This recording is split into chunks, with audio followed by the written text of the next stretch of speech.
Vous avez dû noter déjà plusieurs fois que ma façon de vous parler n'est pas toujours la même.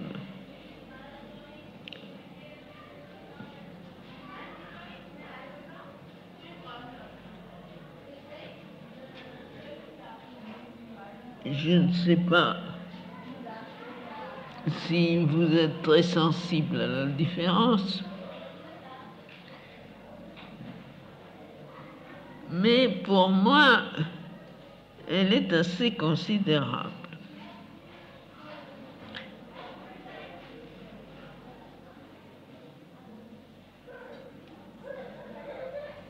Parfois, à cause de ce que j'ai lu ou pour toute autre raison,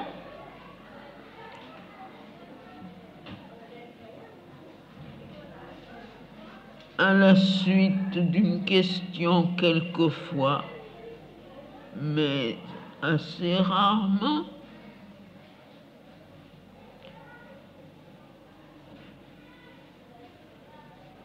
il m'arrive d'avoir ce que l'on appelle généralement une expérience, mais qui en fait est simplement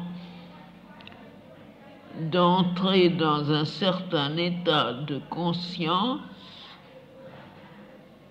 et une fois qu'on est dans cet état de conscience, de le décrire.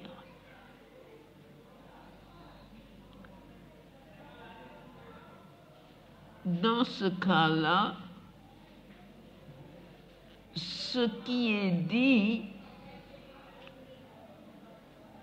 passe à travers le mental,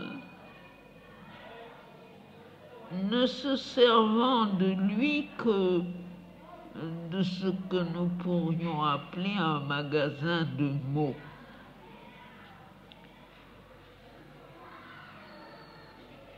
La force,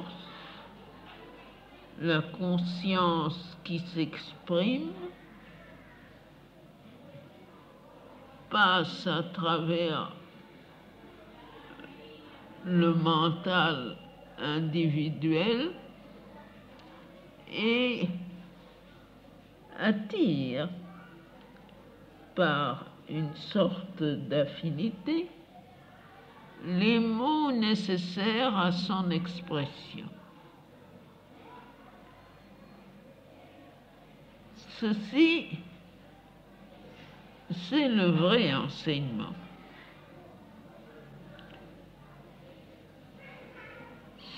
Celui que l'on trouve difficilement dans les livres,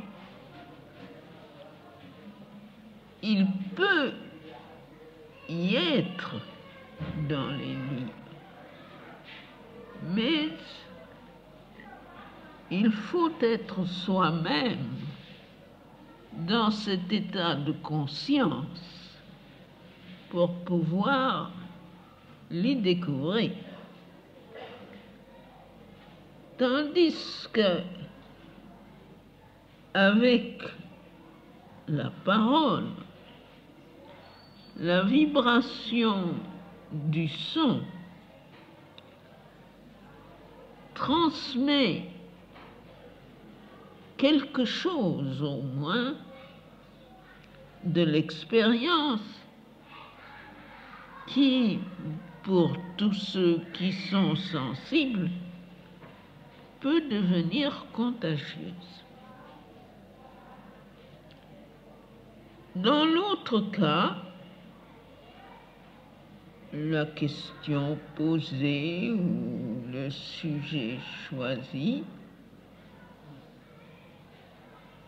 est transmis par le mental à la conscience supérieure. Le mental reçoit une réponse et la transmet de nouveau à travers la parole.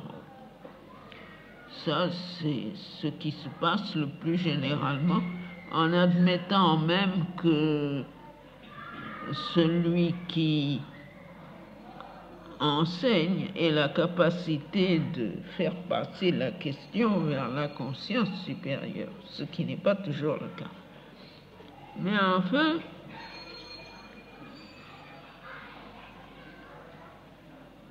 c'est généralement le cas des enseignements. Je dois vous dire que la seconde méthode ne m'intéresse pas beaucoup et que bien souvent, quand la question posée ou le sujet traité ne me donne pas la possibilité d'entrer dans un état de conscience qui m'intéresse, j'aimerais infiniment mieux me taire que de vous parler. C'est une espèce de devoir à remplir qui me fait vous parler. Je vous préviens de ça simplement parce que il m'est arrivé de couper court à la conversation, si on peut appeler ça une conversation, et à passer abruptement à la méditation. C'est dans ces cas-là. Mais enfin, il se trouve que quelqu'un m'a demandé d'expliquer cette différence, et c'est pour ça que je vous l'explique ce soir.